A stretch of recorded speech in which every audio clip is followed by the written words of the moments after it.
तो फर्स्ट वाला मेरा हो गया एसिलेटेड, ठीक है, टिक भी करता रहता हूँ, तो मैं आपको चाहिए तो भेज भी दूंगा वो पेपर को ना, रिकॉर्डेड रहेगा, ठीक है। चलो, तो पहला फर्स्ट आंसर मेरा क्या हो गया, सी ऑप्शन, ठीक है।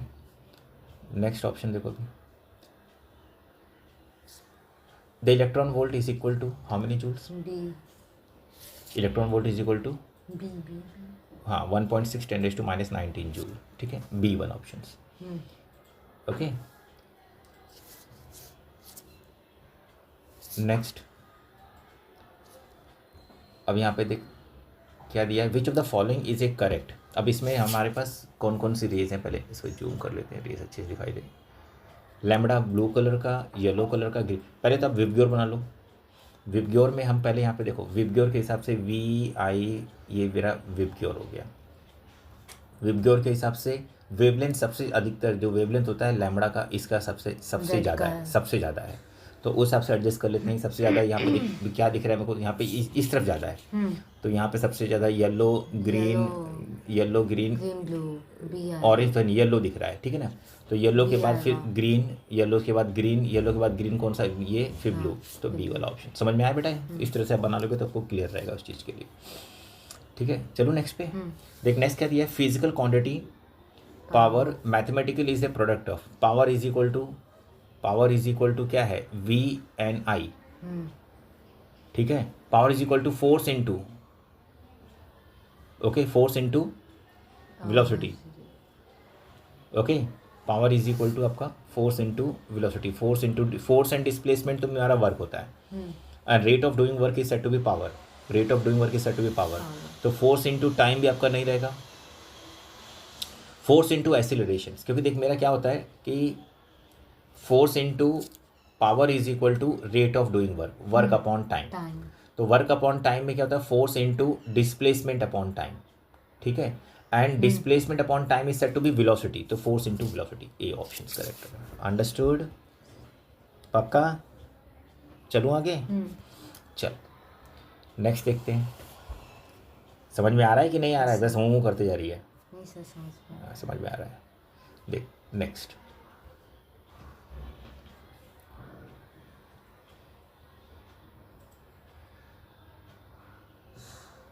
इस क्वेश्चन में देख ब्लॉक एंड टैकल सिस्टम से, ब्लॉक एंड टैकल सिस्टम में क्या है कि ब्लॉक एंड टैकल सिस्टम में with a 3 pulleys is use to lift a load. पहले तो 3 पुली का याद रखना, टैकल कहाँ से स्टार्ट होगा, लोअर ब्लॉक से स्टार्ट होगा, कोई 3 टैकल्स है, तीन पुलीज में आपका ये 3 पुलीज हो गए, ठीक है, ये हुक हो गया, और फिर उसके बाद हुक, ये मेरा नीचे वाला पुली हो गया, और लोड मेरा यहाँ पे है, ठीक है। तो टैकल मेरा नीचे वाली पुली से स्टार्ट होगा, समझी कि नहीं। तो यहाँ पे मैकेनिकल एडवांटेज मेरा 3 है, वेलोसिटी रेशियो 3 रहेगा। अब यहाँ पे दिया क्या है उसने, the velocity ratio of the setup 3, velocity ratio हमेशा 3 रहता है, velocity ratio is equal to number of pulleys, अगर 5 पुली रहेगी तो 5 रहेगा, 4 रहेगा, एफिशिएंसी कुछ भी रहे, वेलोसिटी रेशियो चेंज नहीं होता है, ठीक है। The heat capacity of substance is 5000 joules, if the specific heat capacity of the substance 2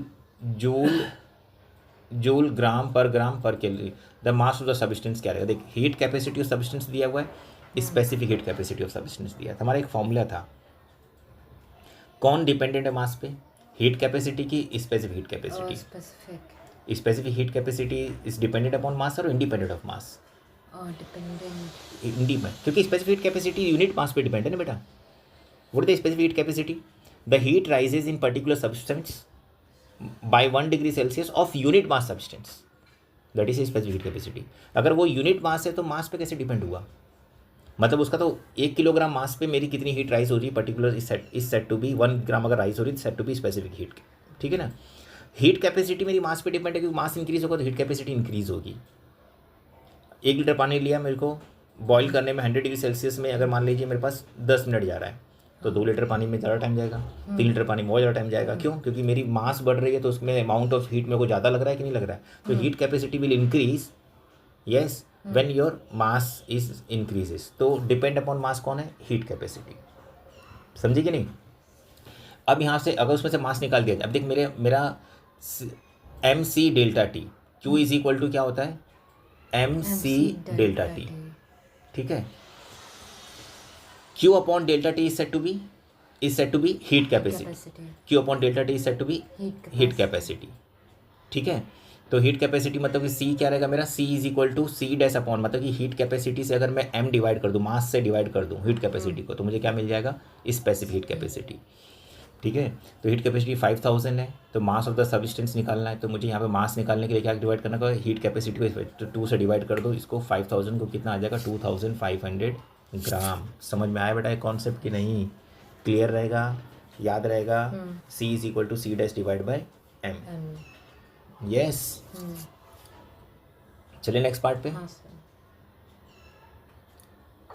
देखो अभी नेक्स्ट पार्ट, नेक्स्ट 2 क्वेश्चंस करते हैं। इस क्वेश्चंस में विच of the following radiation suffers A maximum deflections in the magnetic field. देख maximum deflection magnetic field में alpha beta deflect होता है, गामा डिफ्लेक्ट नहीं होता है। यस, एक्सरे आपका अब यहाँ पे अल्फा और बीटा में सबसे ज़्यादा मैक्सिमम कौन सा रेज डिफ्लेक्ट होता है, अल्फा रेज आपका ज़्यादा डिफ्लेक्ट होता है बीटा की अपेक्षा।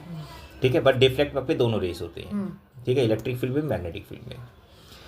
ए postage stamps place under a glass slab, glass slab के नीचे हम स्टेम्प रख रहे हैं, मतलब ये सिर्फ वाला क्वेश्चन हो गया। Rises due to the phenomena of refractions, simple paper आया है तो रिफ्रैक्शन फिनोमिना, पेपर अगर मेरा राइजेस हो रहा है तो कौन सा फिनोमिना है, रिफ्रैक्शंस। ठीक है, टोटल इंटरनल रिफ्लेक्शंस हैं या रिफ्रैक्शंस। चलो आगे, चलो नेक्स्ट डे क्वेश्चन। इस क्वेश्चन में क्या है, असर्शन है एक केबल रेटेड 15 एम्पियर, ठीक है, will be thicker wire than a cable 5 ampere. ये रॉन्ग है, क्योंकि थिकर वायर कौन रहेगा, जिसका जो 5 एम्पियर रहेगा। 15 एम्पियर विल बी थिकर, क्योंकि 50 जितना ज़्यादा एम्पियर है, हाँ वो थिकर है, क्योंकि यहाँ पे क्या है कि 15 एम्पियर का है तो वो थिक रहेगा, और कम एम्पियर का तो वो थिन रहेगा। करेक्ट है बेटा, करेक्ट है, ट्रू है। यस, समझे कि नहीं। थिक वायर मतलब मोर एम्पियर, रेजिस्टेंस लेस। ठीक है, जितना मोटा वायर रहेगा उसमें रेजिस्टेंस कम रहेगा, जितना पतला वायर रहेगा रेजिस्टेंस उसमें ज़्यादा रहेगा। ठीक है, तो cable rated 15 ampere thicker and 5 ampere is thinner. A wire larger area cross section carries less current, larger areas में लेस करंट जा रहा है। यस, तो a wire carry area of cross sections carry less current, larger area less current. तो यहाँ पे assertion reason दोनों मेरे ट्रू आ गए, फर्स्ट वाला ऑप्शन। चलिए नेक्स्ट पे, नेक्स्ट पार्ट देख। अभी आपका डायग्राम वाला क्वेश्चन आ गया। देखिए यहाँ पे 4 डायग्राम्स, चारों नहीं दिए हैं क्या साथ में, 2 ही डायग्राम दिए हैं, 2 के ऊपर फिर नहीं सी 4 है, पर मेरे को 4 देख ले पहले। यहाँ पे ये डायग्राम में मेरा एग्जैक्टली आई थिंक 2F बन रहा है, 2F पे इक्वल साइज में बन रहा है। ठीक है ना, रियल इन्वर्टेड दिख रहा है मुझे। इस रे डायग्राम में देख, अगर ये 2F पे है, नीचे से रे देख, ये ऊपर से नीचे जाएगा, नीचे बैंड हुआ है, और ये नीचे जाएगा तो पैरेलल हुआ है, ये दोनों करेक्ट है। ये तेरा ये F से जा रही है तो ऑप्टिकल सेंटर से स्ट्रेट ही जाएगी, और ये बैंड स्ट्रेट हुई, ये भी करेक्ट है। ठीक है, अब इसमें सी वाला देखते हैं। अगर मेरी रे मैंने तीनों ये F से पास हुई, और ये तेरी ऑप्टिकल से यहाँ पे बैंड हुई यहाँ से जाके, और ये पैरेलल चली जाएगी, पैरेलल चली जाएगी। यहाँ पे ये F से गई तो ये स्ट्रेट पैरेलल गई, और ये F से नहीं गई तो भी मेरी ये पैरेलल जाने वाली है यहाँ पे। ओके, फोर्थ वाले में कैसा है, फोर्थ वाले में ये यहाँ से, हाँ फोर्थ वाले में देखिए ये कॉन्केव है तो यहाँ से ये बैंड होनी चाहिए थी, तो फोर्थ डी वाला करेक्ट नहीं है। डी वाला मेरा रॉन्ग क्यों है, क्योंकि ये स्ट्रेट नहीं जाएगी। कॉन्केव रे की प्रॉपर्टी होती है रेज आपकी कन्वर्ज होगी। यस, तो यहाँ पे कैसे हुई, देखिए यहाँ पे क्या, अगर F से पास हो रही तो पैरेलल जाएगी, तो ये भी तेरा करेक्ट नहीं है, सी वाला भी, क्योंकि मेरी F से ये पास, दो रे जो F से पास नहीं हुई है वो मेरी कन्वर्ज होगी। यस, F से पास हुई तो स्ट्रेट पैरेलल गई है, तो ये भी तुम्हारा सही नहीं है, ये भी सही नहीं है। अब इसने पूछा क्या है, देखते हैं। विच ऑफ द फॉलोइंग रे डायग्राम इज करेक्ट। अच्छा, अब इन दोनों से चेक करना पड़ेगा कौन सा करेक्ट है। एरो देख ले बराबर, ऑप्टिकल सेंटर से स्ट्रेट जा रही है। यस, इन्वर्टेड इमेज, तो ये भी करेक्ट है। और फिर ये आपकी F से पास हो रही है। अच्छा, इसमें F मेंशन है, ये F में नहीं है, F में यहाँ पे दे रखा है F से में, तो फर्स्ट वन इसे करेक्ट। समझी कि नहीं, फर्स्ट वन इसे करेक्ट, ये रॉन्ग हुआ। क्लियर हुआ, पक्का। चल नेक्स्ट देखा, अरे कैंसिल हो, देखा। अब नेक्स्ट में क्वेश्चंस में क्या दिया है, दो क्वेश्चन साथ में करते हैं। इस क्वेश्चन में क्वेश्चन नंबर देख, इस क्वेश्चन में क्या है, कैसे मालूम पड़ा, sound vibration which can be use for imaging the human organs, okay, ultrasonic sound, simple, very simple, बहुत simple. Water pond appears 2.1 metre deep appears, तो ये आपका अपेरेंट डेप्थ हो गया। Refractive index is 4/3, find the actual depth, तो मेरा formula क्या है, real depth upon apparent depth, ठीक है। मेरा refractive index of water 4/3, real depth मुझे कैलकुलेट करना है, एंड अपेरेंट डेप्थ 2.1 है, तो 2.1 इधर ही कैंसिल कर ले, 0.7 इंटू 4 करेंगे तो क्या आ जाएगा मेरा 2.8, तो first answer A1 is correct answer, understood, okay, कोई डाउट नहीं ना। चल नेक्स्ट करते हैं। देखो ईवीएम का पेपर ना बहुत इतना इजी नहीं आता है, पर क्यों इतना इजी बनाया है कि रवि सर तो पढ़ाते हैं, मेरे फ्रेंड हैं जो पढ़ाते हैं ना यहाँ पे केमिस्ट्री एंड फिजिक्स, वो मेरे फ्रेंड्स हैं, रवि सर, वो ईसी एग्ज़ाम के, इतना सिंपल पेपर क्यों बनाया, मालूम है, कभी कभी ऐसा होता है ना कि लास्ट जो पेपर बनता है प्रीलिम्स वाला, वो कैसा होता है कि बच्चे का कॉन्फिडेंस इंक्रीज़ करने के लिए, बच्चे के अंदर पॉजिटिविटी डालने के लिए, और बच्चे के अंदर एक इंप्रेशन क्रिएट हो कि मैं अच्छे मार्क्स लेके आया, तो वो और ज़्यादा हार्ड वर्क करता है। कभी कभी ऐसा होता है बच्चे को ना, हम क्या करते हैं, बच्चे को डीमोटिवेट का स्कूल करते हैं। डीमोटिवेट कैसे करते हैं, पेपर को डिफिकल्ट बनाएंगे, उनके जो मार्क्स आ सकते थे 50-60, वो आ गए 35, तो बेचारा डीमोटिवेट हो जाता है, तो उसकी स्टडीज़ में मन लगना कम हो जाता है।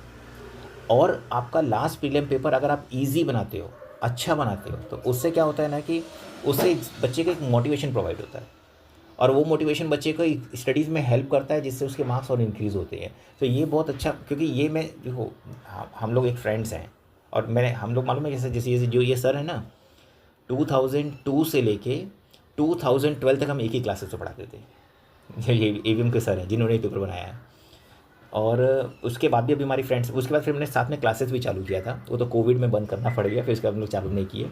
तो हम लोग कई साल से मतलब एक दूसरे के बहुत क्लोज फ्रेंड्स हैं, एक दूसरे की पूरी चीज़ें जानते हैं अच्छे से। देख अभी यहाँ पे a magnification of lens has negative है, तो इस समय क्या है, तुझे भी वैसे पेपर चूज़ करना है, तुझे कुछ ऐसा लगे कि क्वेश्चन पेपर में ये क्वेश्चन बहुत अलग है, ये क्वेश्चन अभी मैंने देखा नहीं है, ये क्वेश्चन, तो याद रखना कि जो क्वेश्चन बिल्कुल अलग है, जो बिल्कुल अतरंगी लग रहा है, तो वो क्वेश्चन जानबूझ के किसी टीचर ने डाल रखा है पेपर के अंदर बच्चे को डिस्ट्रैक्ट करने के लिए। वो डिफ़िकल्ट नहीं है। आईसीएससी कभी भी ऐसा क्वेश्चन नहीं पूछता है कि जो क्वेश्चन सिलेबस से, कॉन्सेप्ट से बहुत ही अलग हो। उस सिलेबस से कॉन्सेप्ट रहेगा और अंडरस्टैंडिंग लेवल तक बच्चे का रहेगा, क्योंकि आईसीएससी को पेपर ऐसा प्रिपेयर करना है कि हर बच्चा एवरेज से लेके टॉपर में 90% वाले टॉपर समझ सके, समझे कि नहीं। हार्डली कोई एक आध क्वेश्चन रहता है कि जो थोड़ा सा मोर देन एवरेज रहेगा, okay. Magnification of a lens has negative, magnification negative सिर्फ रियल इमेज का होता है, याद रखना। रियल इमेज का नेगेटिव होता है, वर्चुअल इमेज का आपका हमेशा पॉजिटिव होता है, ठीक है।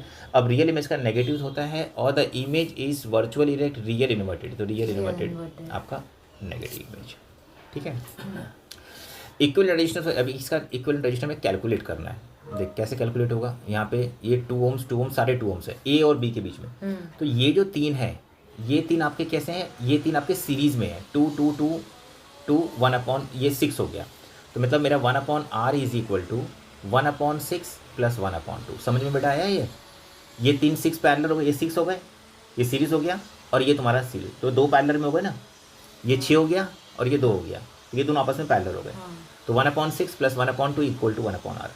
मेरा एलसीएम क्या हो जाएगा 6, तो ये 1 प्लस 2 इंटू 3 मतलब 3, 3 प्लस 1 4/6, तो 6/3 मतलब 3/2, 3/2 मतलब 1.5। क्लियर है कि नहीं, पक्का। चलूँ आगे, चल।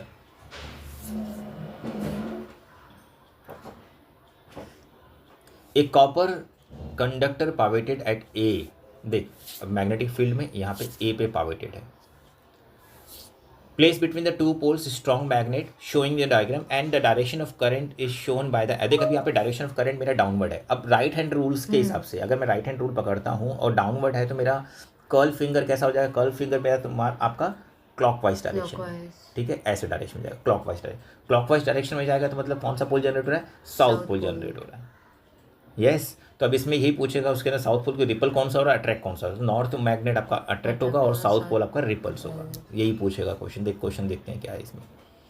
अब इसमें क्वेश्चन आपका है the direction of which conductor moves out of the plane, out of the conductor जो है out of plane of the paper into the plane of the paper, conductor does not move या none of this. अब यहाँ पे जो conductor है देखिए मेरा कंडक्टर कैसा रहेगा, कंडक्टर यहाँ पे क्योंकि बिकॉज इस साइड से रिपल हो रहा है और इस साइड आपका अट्रैक्ट हो रहा है, तो it should be out. Fleming left hand rule पकड़ ले अब यहाँ पे, क्योंकि मेरा मोशन ऑफ कंडक्टर, क्योंकि यहाँ पे राइट हैंड थंब रूल काम नहीं करेगा, मेरा फ्लेमिंग लेफ्ट हैंड रूल काम करेगा मोशन ऑफ कंडक्टर। क्योंकि इसने ये पूछा ना डायरेक्शन ऑफ, क्या पूछा इसने, direction of okay in which direction conductor move, motion of conductor. तो फ्लेमिंग लेफ्ट हैंड रूल क्या है मेरा, फ्लेमिंग लेफ्ट हैंड रूल मेरा इस तरह से है कि if we draw the left hand, तो अपर वन जो है thumb represent motion of conductor, four finger आपका रिप्रेजेंट करेगा मैग्नेटिक फील्ड और मिडिल फिंगर रिप्रेजेंट करेगा करंट, तो मोशन ऑफ कंडक्टर अपवर्ड रहेगा। अब वापस हम लोग फिगर की तरफ जाते हैं। देख फिगर में मेरा क्या है दिया है, यहाँ पे फिगर में दिया है कि मेरा अगर मैं फोर फिंगर इसको इस तरह से देखता हूँ, फोर फिंगर मेरा मैग्नेटिक फील्ड ऐसे है, करंट मेरा डायरेक्शन इनवर्ड है, मैग्नेटिक फील्ड ऐसे है, तो motion conductor toward the upward direction दिख रहा है यहाँ पे। क्योंकि देखिए ये मेरा हो गया मैग्नेटिक फील्ड और ये मेरा हो गया करंट, तो मोशन कंडक्टर क्या रहेगा मेरा, motion conduct toward the upward direction. Understood this things और नॉट, तो अपवर्ड डायरेक्शन आएगा। तो यहाँ पे क्या आ जाएगा मेरा आंसर, समझ में आया बेटा। यहाँ पे मेरा आंसर आ जाएगा conductor does not, conductor okay out of the plane into the plane में डाउन हो गया, out of the plane. Okay चलो क्वेश्चन नंबर 2 पे कंफर्म समझ में आया है कि नहीं। चलो बस थम्सअप बनाती रहे। पेपर भी भेजूंगा तेरे को आज से, अब तेरे को रोज एक पेपर भेजूंगा, तू सामने से करके रखेगी तो मैं चेक करूँगा कि ये इसमें से करेंगे, ऐसे ही चलेगा। अच्छा तो उसके बाद भेज दूंगा, तो उसके बाद तो उसे पूरा कर देना, फिर उसको हम लोग फुल मार्क्स आएगी उसके अंदर, तेरा कॉन्फिडेंस बढ़ेगा। तब भी फुल नहीं आएंगे मुझे लगता है, आ जाएंगे पक्का। डिफाइन द बैकग्राउंड रेडिएशन, क्या डेफिनेशन बता। बैकग्राउंड रेडिएशन दो तरह के होते हैं, एक इंट्रिंसिक और दूसरा एक्सट्रिंसिक, जो हमारे बॉडी के अंदर है और ये बॉडी के बाहर है। बॉडी के अंदर वाला बैकग्राउंड रेडिएशंस, देख बॉडी के अंदर वाला बैकग्राउंड रेडिएशंस क्या रहेगा आपका, कि बॉडी के अंदर हमारे जो सॉल्ट्स हैं जो हम खाते हैं, जिसमें आता है सोडियम एंड पोटेशियम्स, तो उसके जो आइसोटोप्स हैं they work as a radio active substance. ठीक है, तो वो रेडियो एक्टिव सब्सटेंस से रेडिएशन इंक्रीज होते हैं, तो हम उस रेडिएशन से बच नहीं सकते। तो this is said to be background radiation of intrinsic हमारे बॉडी के अंदर। एक्सट्रिंसिक जो बैकग्राउंड रेडिएशन है वो क्या है, वो है हमारा सन रे से अल्ट्रावायलेट रे और रेडॉन। ये दो रे सन रे से हमेशा निकलती रहती है और इस रे से भी हम बच नहीं सकते। पर इनकी जो रेडिएशंस की जो इफेक्ट है, मतलब रेडिएशन का एक तरह से कॉन्सेंट्रेशन बोल सकते हैं, वो इतना ज़्यादा नहीं रहता है कि जिससे हमारी बॉडी को हार्म पहुँचे, हमारे सेल्स को harm, and that is required also. Yes why required also, क्योंकि हमारी बॉडी के अंदर जो हार्मफुल जर्म्स हैं वो उस रेडिएशन से किल्स भी होते हैं। येस हमारी बॉडी को इलेक्ट्रोलाइट मतलब चार्ज भी प्रोवाइड करते हैं ये रेडिएशंस। तो हमारे जैसे हमारी बॉडी में क्या है, आयंस जो है, मैग्नीशियम्स है, पोटेशियम्स है, सोडियम है, इनके आइसोट हमारी बॉडी के अंदर चार्ज प्रोवाइड करते हैं, आयंस प्रोवाइड करते हैं, विच इज़ वर्क ऐसे इलेक्ट्रोलाइट। क्लियर कि नहीं। तो ये इंट्रिंसिक रेडिएशन और जो आउटसाइड सन से रेडिएशंस निकल रहे हैं, रेडॉन और कॉस्मिक रे, यस ये आपके दोनों रेडिएशन को हम लोग बोलते हैं बैकग्राउंड रेडिएशंस। नेक्स्ट एक 2 points difference between the nuclear fission nuclear fusion. Nuclear fission क्या होता है, one neutron bombarding a uranium atom form krypton and barium. Nuclear fission मतलब कि एक न्यूट्रॉन क्या कर रहा है, यूरेनियम को ब्रेक डाउन कर रहा है 2 डॉटर एलिमेंट्स में। फ्यूजन क्या होता है कि 2 daughter elements when combined to form से 1 uranium, when okay krypton barium combined to form से uranium is said to be nuclear fusion. दोनों ही केस में एनर्जी जनरेट होती है, सबसे ज़्यादा एनर्जी तो फ्यूजन में जनरेट होती है, ठीक है, और दोनों ही केस में एनर्जी जनरेट होती है। इसीलिए जो न्यूक्लियर एटॉमिक स्टेशन होते हैं उसे रिवर्सिबल एटॉमिक स्टेशन बोलते हैं, इसीलिए वो भी आपके किस में आती है, non conventional source of energies में आती है। समझे बेटा। देख अभी इस डायग्राम में क्या दिया है कि ये मेरा मैग्नेट है इस डायरेक्शंस में, गैल्वेनोमीटर है, गैल्वेनोमीटर मतलब कि गैल्वेनोमीटर मेरा अटैच किससे है, सोलोनाइट से अटैच्ड है, कर्ल ऑफ वायर जो है सोलोनाइट से, ठीक है। The diagram alongside show the coils of A B connected to the okay very sensitive galvanometer होता है, galvanometer is instrument which is using to measure the very minute current, very minute current, ठीक है। A magnet is moved in and out, मतलब in and out मतलब magnet को हम zigzag move कर रहे हैं, जिगजैग मूव कर रहे हैं, तो इसके अंदर करंट जनरेट होगा। अब करंट जनरेट कैसे होगा? करंट मेरा जनरेट डिपेंड किस पे? डिपेंड मेरे ये रोटेशंस ऑफ वायर पे है, रोटेशंस ऑफ वायर पे। अब यहाँ पे देख करंट का डिफ्लेक्शन, यहाँ पे गैलन का डिफ्लेक्शन भी देखा है। Magnet is move in and out and the induce current is generated. State the two condition which will be provide maximum EMF in the coil. दो ही कंडीशंस है, एक नंबर ऑफ टर्न इंक्रीज कर दो, तुम्हारा जो डिफ्लेक्शन से और ज़्यादा रहेगा, मैक्सिमम करंट जनरेट होगा, इंड्यूस करंट जनरेट होगा। सेकंड, मैग्नेटिज्म, जो मैग्नेट है उस मैग्नेट के मूवमेंट को इंक्रीज कर दे, या तो मैग्नेटिज्म को इंक्रीज मतलब मैग्नेटिक पावर को इंक्रीज कर दो। Understood this things? समझ में आया कि नहीं? किसी भी इंड्यूस करंट को इंक्रीज करने के लिए सबसे पहले नंबर ऑफ टर्न्स का, नंबर ऑफ टर्न्स ऑफ सोलोनाइड्स। ठीक है, कुछ बच्चे बोलते हैं कि सर सोलोनाइड को पतला कर दो, पतला कर दो मतलब नंबर ऑफ टर्न्स को इंक्रीज कर दिया, समझे कि नहीं? डायमीटर को लेस करना मतलब नंबर ऑफ टर्न्स को इंक्रीज करना है। और सेकंड, मैग्नेटिज्म को आप इंक्रीज कर दो, या तो मैग्नेटिज्म के जो मूवमेंट है उसको इंक्रीज कर दो। नेक्स्ट क्वेश्चन पे आऊं, देख two character fuse wire has, क्या फ्यूज वायर में है? High resistance low melting point, high resistance low melting point. बेटा पढ़ेगी तेरे को मालूम है, अगर नहीं आएंगे आंसर्स ना, सबसे आसान दिख, नोट्स को अच्छे से रिफर कर फिर से। कैरेक्टर फ्यूज, ठीक है। फ्यूज वायर किस में कनेक्ट होता है? लाइव वायर में, हाँ उसी को मेन बोलते हैं लाइव वायर, पर लाइव वायर लिखना, मेन मत लिखना। स्टेट ओम्स लॉ, क्या है state Ohm's law? When a physical state of conductor remains constant, the current across the current supply in a conductor is directly proportional to the potential difference across the conductor।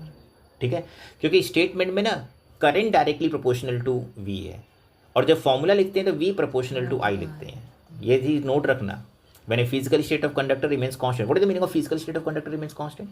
Conductor का length, conductor का area of cross section and conductor का temperature surrounding and conductor के ऊपर applied pressure, ये सब constant रहना चाहिए।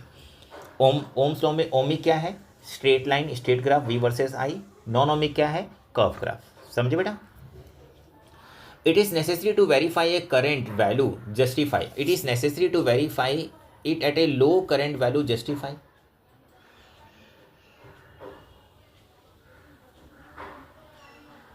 How we can justify the Ohm's law? We have to check V, ratio of V upon I is constant. Yes, ratio of V upon I is constant, then Ohm's law is going to be verified. So it is necessary to verify a low current value. Yes, it is necessary to verify low current. How to justify? We have to find the resistance, okay, at different voltage. Decrease the current and find the ratio of voltage upon current. Voltage upon current is constant, then means the conductor obey the Ohm's law. समझे कि नहीं? Next question देख। अभी इस question में क्या है? Identify the class of lever. फ्लीवर्ड याद है कि नहीं? एफ फलक्रम बीच में क्लास 1, फलक्रम लोड बीच में क्लास 2, इफर्ट बीच में क्लास 3, ये फ्लीवर्ड याद रखना। चल अब इसमें व्हील बैरो, कौन सा लीवर बता? व्हील बैरो क्या बीच में है? हाँ, तो कौन सा लीवर हुआ? सेकंड, क्लास 2 लीवर हो गया। ये क्रू हैमर है, ये है ना, तो मेरा क्रू यहाँ फंसा है, फलक्रम कहाँ पे है? यहाँ पे है, क्रू यहाँ पे है, लोड यहाँ पे है, इफर्ट यहाँ पे है, कौन सा लीवर है? फर्स्ट है। अरे फलक्रम यहाँ पे है ना, और क्रू मेरा यहाँ पे फंसा है ना। अरे ऐसा फंसा रहा हूँ ना मैं क्रू को, तो यहाँ पीछे सपोर्ट है, फिर मेरा क्रू फंसा है, तो लोड कहाँ हुआ? लोड मेरा फलक्रम के आगे हुआ ना, तो फलक्रम बीच में नहीं आया। समझे कि नहीं? तो एक क्लास 1 लीवर है। ओके, अब क्लास 1 में 3 टाइप होते हैं। फलक्रम से डिस्टेंस ऑफ इफर्ट ग्रेटर है डिस्टेंस ऑफ लोड से। अगर मान लिया अगर क्वेश्चन क्रिएट होता है distance of effort greater than distance of load, तो ये क्या हो गया तुम्हारा? एम ए ग्रेटर देन 1 वाला। इट वर्क ऐसे फोर्स मल्टीप्लायर। अंडरस्टूड? कॉन्सेप्ट को क्लियर कर। 45 डेज बाकी रह गए सिर्फ एग्जामिनेशन के लिए। अब रोज सिर्फ पेपर अगर तूने 10 सॉल्व कर लिए ना बेटा, एक चीज़ नोट रख ले कि आपके मार्क्स ना कोई रोक ही नहीं सकता 95% पहुंचने के लिए। 10 पेपर हर सब्जेक्ट के सॉल्व करना स्टार्ट कर दो। डिफरेंट स्कूल के प्रीलिम पेपर, आपको सारे स्कूल के प्रीलिम पेपर प्रोवाइड कर दूंगा। यस, 10 स्कूल के प्रीलिम पेपर, जो बॉम्बे के टॉप 10 स्कूल हैं उनके प्रीलिम पेपर प्रोवाइड करता हूँ, और आप उनको सॉल्व कर दो। ठीक है, मम्मी के पास ऑलरेडी होंगे भी, मम्मी तो खुद ही टीचर है, मुझे तुमको क्या प्रोवाइड करना, पर फिर भी मेरे को चाहिए रहेगा, मुझे बताते रहना कोई और अदर सब्जेक्ट भी। ठीक है, अब देखा इसमें देखिए मटेरियल रिफ्रैक्टिव इंडेक्स दिया हुआ है डिफरेंट मटेरियल का। सबसे ज़्यादा रिफ्रैक्टिव इंडेक्स डायमंड का है। अगर डायमंड का रिफ्रैक्टिव इंडेक्स सबसे ज़्यादा है तो मतलब वहाँ पे आपका रिफ्रैक्शन सबसे ज़्यादा होगा। अब उसने क्वेश्चन क्या पूछ रखा है, अच्छा हाँ यहाँ पे question with respect to the refractive index of diamond as mention above how does it speed of the light in the material. अब देखिए स्पीड ऑफ लाइट सबसे मैक्सिमम किस में रहेगी, मैक्सिमम रहेगी वाटर में, मिनिमम रहेगी डायमंड में। ठीक है, if the speed of light of air is 3 × 10⁸ metre, calculate the speed of in kerosene. तो मुझे कैरोसिन का पहले रिफ्रैक्टिव इंडेक्स देख ले कितना है, कैरोसिन का 1.44 है। तो मेरा फॉर्मूला क्या है, कैसे कैलकुलेट करेंगे इसके अंदर, फॉर्मूला मेरा refractive index is 1.44 is equal to velocity of light in air 3 × 10⁸ और upon velocity of what, velocity of ये कैरोसिन। ठीक है, तो कैरोसिन क्या हो जाएगा, वेलोसिटी इज 144, मतलब v is equal to 3 × 10⁸ upon 1.4। ठीक है, 1.4 से इसको डिवाइड कर दे तो 1.4 मतलब 1.5 समथिंग समझ ले, तो ये तेरा 1.5 से मतलब 2.1 समथिंग कुछ आएगा। 4.8 कैसे आएगा रे बेटा, 3 को डिवाइड कर रहे हैं 1.5 से भी कम, अगर 1.5 होता तो 2 आता, उससे भी कम कर रहा हूँ तो 2.1 समथिंग आएगा। आर यू क्लियर, अब वो डिवाइड आप करना। चलो आगे देख, अभी ये क्वेश्चन नंबर 3 में क्या है, इस क्वेश्चन में complete the following by choosing the correct answers में। The spectrum of white light by prism, the colour at the extreme opposite at the base of the prism. अब इसमें extreme opposite to the base of the prism, the colour extreme and opposite to the base of the prism. कौन सा base of the prism ज़्यादा झुकेगा, 3 colours है, वापिस VIBGYOR पे आ जा, विबग्योर के हिसाब से सोच, VIBGYOR। तो सबसे ज़्यादा कौन सा कलर, देखिए रेड तो नहीं झुकेगा, बैंड ज़्यादा कम, फिर येलो, फिर ब्लू, तो मतलब ब्लू ज़्यादा, तो एक्सट्रीम आपका जो नीचे रहेगा टूवर्ड द बेस की तरफ blue and toward the vertex की तरफ रेड। नेक्स्ट है इसके अंदर, if the amplitude of sound is half, अगर एम्पलीट्यूड को मैं हाफ कर दूं, the loudness become what, loudness, क्योंकि यहाँ पे loudness is directly proportional to square of amplitude. तो एम्पलीट्यूड को अगर मैं हाफ कर रहा हूँ, हाफ मतलब 1/2, तो लाउडनेस में यहाँ पे देख, अब लाउडनेस क्या हो जाएगा यहाँ पे, loudness is proportional to amplitude को मैंने हाफ कर दिया तो 1/2 का होल स्क्वायर, तो क्या हो जाएगा मेरा ये 1/4a²। तो मेरा लाउडनेस क्या हो जाएगा 1/4 हो जाएगा यहाँ पे, यस लाउडनेस क्या हो जाएगा 1/4। समझी बेटा। Electrical appliance has A rating 100 what and 120 volt, याद है मैंने इसको समझाया था इसको, 100 वॉट 120 वोल्ट, इसका मतलब होता है 100 joules energy consume in 1 second by supply 120 volt. अब इसमें रेजिस्टेंस कैसे मेजर करेंगे, P इज इक्वल टू क्या फॉर्मूला है, VI, P is equal to power and V। अब मुझे I का फॉर्मूला रखना पड़ेगा, I का formula V is equal to IR, तो I is equal to V/R, तो क्या हो जाएगा ये V²/R, ये फॉर्मूला अप्लाई करना है आपको। तो रेजिस्टेंस क्या हो जाएगा आपका V²/P, तो V² मतलब कितना, पावर कितना है 100 वॉट, तो 100 वॉट का स्क्वायर कितना हो गया 10,000 4 0 एंड डिवाइड बाय मेरा पावर, नहीं मैंने क्या किया V² ना, सॉरी 120 का स्क्वायर, 120 का स्क्वायर क्या, 12 का स्क्वायर 144 और 2 0, ठीक है, और 100 का स्क्वायर 10,000, तो कितने आ जाएंगे 4 0 मतलब 1.44, तो आंसर क्या आएगा 144 ओम्स, 144 ओम, 144 की आएगा कैसे रे, देख सबने 2 0 डाला उसमें, 2 0 कैसे, वापस देख, वापस कर लेते हैं, वापस फिर से मुझे कि रिलेशन बना, भाई मालूम कभी फॉर्मूला रट्टा नहीं मारता हूँ, फॉर्मूला क्रिएट करता हूँ, 2 3 एक फॉर्मूला पढ़ लिया उसको क्रिएट करना। अभी देखिए यहाँ पे मेरा वापस पावर फॉर्मूला क्रिएट करते हैं, P इज इक्वल टू क्या फॉर्मूला VI, ये मुझे याद है, ठीक है ना। अब I की जगह पे मुझे क्या रखना है V/R, तो ये हो जाएगा मेरा V²/R, ठीक है। तो अब यहाँ पे मुझे क्या कैलकुलेट करना है, रेजिस्टेंस, तो रेजिस्टेंस क्या हो जाएगा मेरा V²/P, तो V² मतलब कि 120 का स्क्वायर क्या हो गया 144 एंड 2 0 डिवाइड बाय पावर कितना है 100 वॉट, तो ये 2 0 कट गया 144 ओम्स। समझ आया बेटा, क्लियर है। चल देख, the electric meter in a house reduced consumptions consumption of current energy, consumption of energy, kilo watt hours, याद रखना। सब पूछते हैं पावर, पावर नहीं है, किलो वॉट पावर है, पर उसमें जब आर लग जाएगा, जब पावर में टाइम लग जाता है, पावर इज इक्वल टू क्या होता है, वर्क अपॉन टाइम। अगर उसमें टाइम का मल्टीपल हो गया तो it becomes a energy and that work is said to be what, electrical energy. Understood और not? State the conditions. A lens having both focal length equal, a lens having both its focal length equal, a ray passing undivided through the lens, तो रे कहाँ से पास होगा undivided? Optical centre से। A lens having both its focal length equal, first focal plane second focal plane, दोनों का focal length कैसा होता है, इक्वल होता है। और कंडीशन मतलब कैसा होगा, वो bi focal length, bi convex lens का दोनों फोकल लेंथ आपके, बाई कॉन्वेक्स लेंस के दोनों फोकल लेंथ आपके इक्वल होते हैं। The smoke from a fire looks white, which one the statement is true and why? The smoke from a fire looks white, which of the following statement is true and why? Molecule of the smokes are bigger than wavelength of light. The molecule of smokes are smaller than wavelength of light, क्योंकि वो बिगर है wavelength of light से, जिसकी वजह से वो हमें दिखाई देते हैं वाइट कलर्स में। इसमें देख, read at the complete nuclear reactions by filling the atomic number. अब यहाँ पे एक न्यूट्रॉन ने बॉम्बार्ड किया है, तो बेरियम एंड कैप्टन बना है। यस, तो न्यूट्रॉन बम्बार्ड करते हैं तो बेरियम देख यहाँ पे 30, अब देख यहाँ पे मास नंबर 144 हो गया, तो मास नंबर क्या होगा मेरे यहाँ पे मास नंबर आपके इसमें डिस्ट्रीब्यूट हो जाएगा। तो 235 में से 144 माइनस कर दें और इधर 92 में से 36 माइनस करके यहाँ लिख दें। समझे कि नहीं? और तीन न्यूट्रॉन जनरेट हो रहे हैं, 3 न्यूट्रॉन जब जनरेट होते हैं मेरा मास नंबर कम हो जाएगा। तो मास नंबर 235 माइनस, मतलब मास नंबर कैसे करूँगा बेटा इसके अंदर, मैं मास नंबर ना 235 माइनस 144 किया, अब ये कितना आ गया 2, 3 माइनस 4 इज 1 और 112, पर इसमें से 3 न्यूट्रॉन, एक न्यूट्रॉन तो मेरा ऐड हुआ ही था, तो 2 न्यूट्रॉन और कम हो गए, तो मतलब मेरा इसका मास नंबर क्या हो जाएगा 110, 110। समझी कि नहीं?